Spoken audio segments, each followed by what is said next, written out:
exposició un llistat regular i classificat de noves publicacions sobre tots els aspectes de la història espanyola.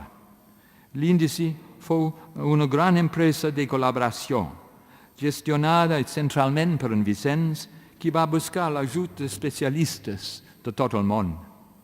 Un cercle intern, del qual jo formava part durant els meus temps a Barcelona, participava a les reunions regulars a la casa d'en Vicenç. Allí discutíem les entrades del proper número i debatíem largament i amb molta animació sobre si un llibre o un article en concret mereixia els 3 cercles negres, l'honor més gran que l'índice podia atorgar. Aquestes i altres activitats el van posar en contacte amb l'erudició històrica internacional de postguerra, en un moment en què els historiadors espanyols estaven penosament aïllats i separats del món exterior. Viatjar a l'estranger era difícil o impossible, els llibres estrangers eren molt cars o no era permès introduir-los al país. Vicenç va entrar al circuit internacional, la qual cosa suposava viatjar fora d'Espanya, gràcies a la seva reputació creixent i els seus alts contactes a Madrid. Va assistir al 9è Congrés Històric Internacional que se celebrà a París l'any 1950, on va criticar l'enfocament dels historiadors marxistes que hi assistien. 5 anys més tard, també participà al congrés següent que se celebrà a Roma. L'any 1958 va donar classes a Oxford, invitat, entre d'altres, per Raymond Carr, el qual, amb el temps, el descriuria amb un xic d'exageració com l'únic historiador de parla espanyola que escrivia història com ho feien d'altres historiadors europeus. L'any 1959 va viatjar a Washington com a representant de l'índice històric espanyol. Va ser l'únic espanyol convidat a participar en una reunió del Comitè de Bibliografia Històrica celebrada a la Biblioteca del Congrés. També va ser el primer historiador del món hispànic que va ser convidat a donar una conferència plenària al Congrés Històric Internacional. Aquesta conferència sobre l'estructura administrativa estatal en los siglos XVI y XVII, en l'ocasió de l'11è Congrés que s'havia de celebrar a Estocolm l'any 1960, seria molt influent. Malauradament, va morir 2 mesos abans de la inauguració del Congrés i la discussió de la conferència va ser encomanada a un altre historiador català cèlebre i amic seu, el pare Miquel Batllori. El pensament històric de Vicenç va rebre un impacte profund dels seus viatges més enllà dels límits d'Espanya i en els seus encontres amb col·legues estrangers. Va entrar en contacte amb nous mètodes, nous enfocaments i noves idees que va saber transmetre a altres mitjançant l'ensenyament i les publicacions. D'aquesta manera es va convertir en un dels intel·lectuals del període franquista que van jugar un paper decisiu a l'hora d'obrir els finistrons i deixar que les brises estrangeres entressin a la cambra sofocant que era l'Espanya dels anys 50.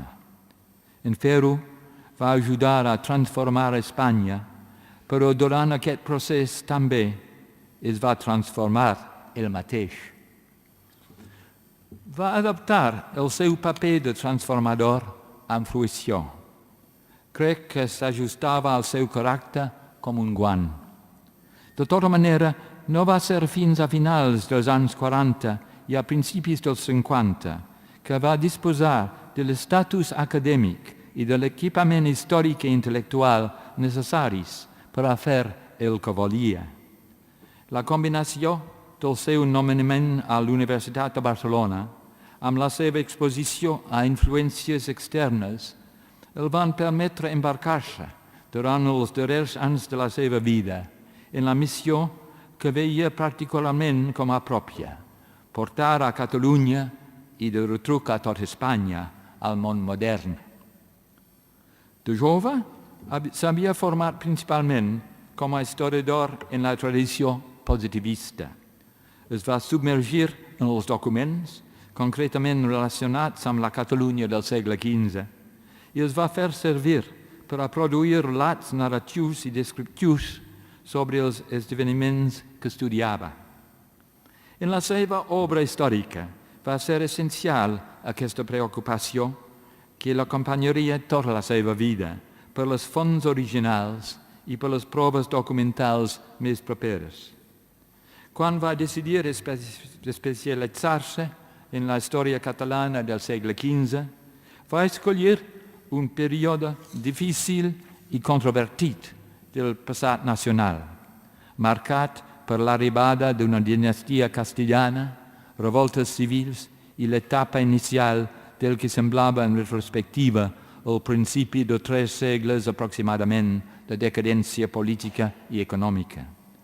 L'enorme quantitat de documentació que va consultar per a la seva obra sobre els romances i el govern de Ferran II, en la seva opinió, no donava suport a la interpretació del període en la historiografia catalana tradicional. Totes les noves generacions d'historiadors qüestionen les troballes i les interpretacions de les seves predecessores. I en aquest aspecte, el Jaume Vicens no era cap excepció. Però la iconoclàstia, en aquest cas, implicava una confrontació amb una historiografia nacionalista forjada durant la Renaixença, que encara era predominant a la Catalunya dels anys 30.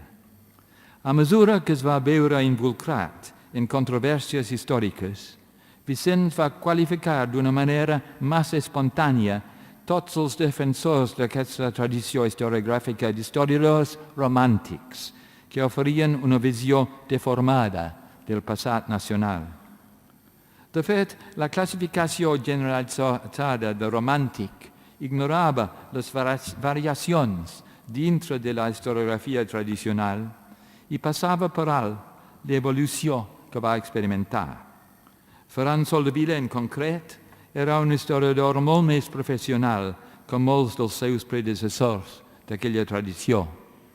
Tenia una visió més àmplia que molts d'ells del passat català i de la seva interacció amb la història d'altres parts de la península. I si la història narrativa del tipus al que ell va dedicar la seva vida va passar de moda a mitjans del segle XX, darrerament ha guanyat acceptació i, de retruc, també Soldevila. Penso que Soldevila i els altres defensors d'aquesta tradició historiogràfica eren víctimes del que, en essència, era una visió victimista del passat català. En canvi, a Vicens, un activista natural, l'ofenia una visió del món que tendia a culpar els altres pels infortunis de Catalunya. En comptes d'això, preferia estudiar les divisions i les crisis dins de la pròpia societat catalana com la font de molts dels seus problemes. Mentre intentava sintetitzar, en lloc de simplement narrar i descriure, va trobar el que a ell li va semblar que era una clau en la pseudociència de la geopolítica, que es va passar de moda a Alemanya i a Europa Central, va posar de moda a Alemanya i Europa Central durant la dècada dels anys 30.